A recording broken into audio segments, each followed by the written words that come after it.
Hey, you're still there. I know this is a bit of a long project, but stick with me. We're getting really, really close. You see, up until now, we've built this whole system, right? We have our HTML, CSS, and JavaScript files that we got free templates for. And we also implemented our server so that the browser can actually send data to us and we can actually save that data and even send a thank you HTML page back once somebody submits a form.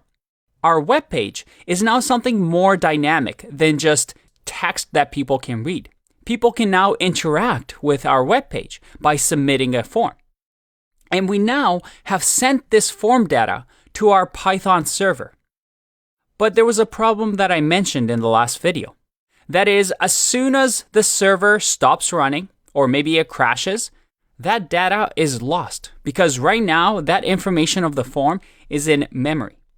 Ideally, we write it somewhere on disk so that even if we stop the server, that information is still somewhere on a file. So that this file lives on this computer, just like a file lives on your desktop or laptop. So how can we do this?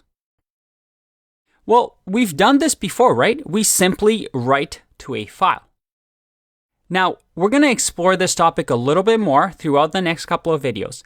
But what I want to do is to close off some of these folders and create a new file in here that will be a text file. And this file will just be called database.txt, just a simple text file. And this database will act as our database where we store information that the server receives. So if you remember, we're going to store email, we're going to store subject, and then we're going to store the message. So ideally, we're able to append or add to this file as people submit the form. So how can we do this? If you want, pause the video and give it a try yourself. Otherwise, let's try this. We can create a new function here, write to file. And this write to file will receive some sort of data that we'll send. And we're going to say with open, again, something that we've seen before. And we're going to open the database.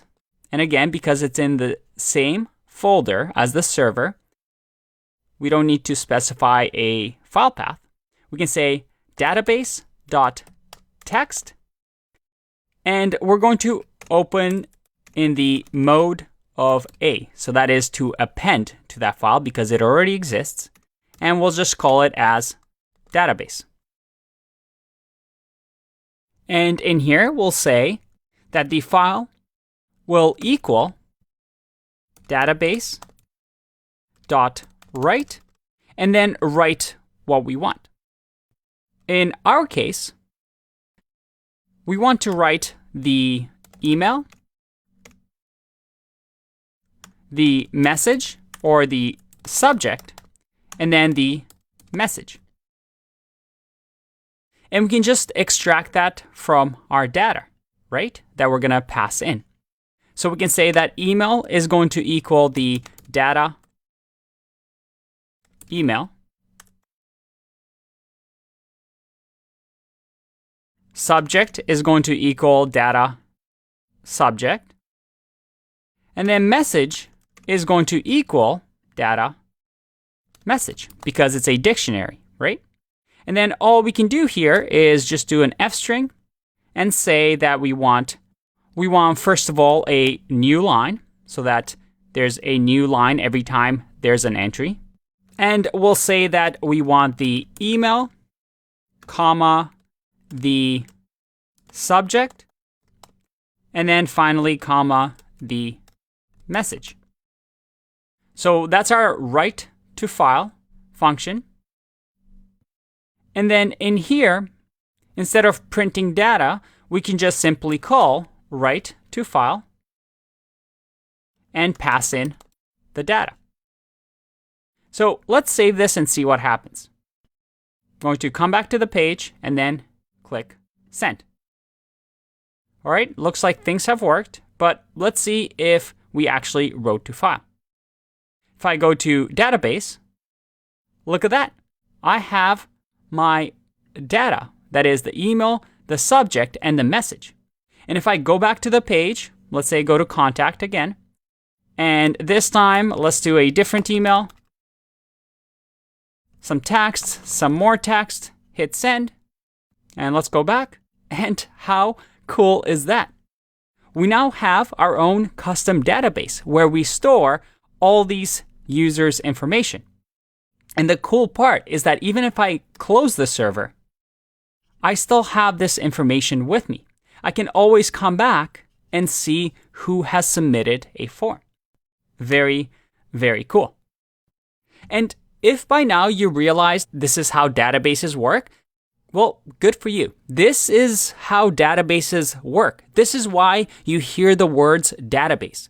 A database is essentially a place for you to store data in a safe way, outside of the server, right? Because if your information is in memory, as soon as the computer closes, well, that memory is gone.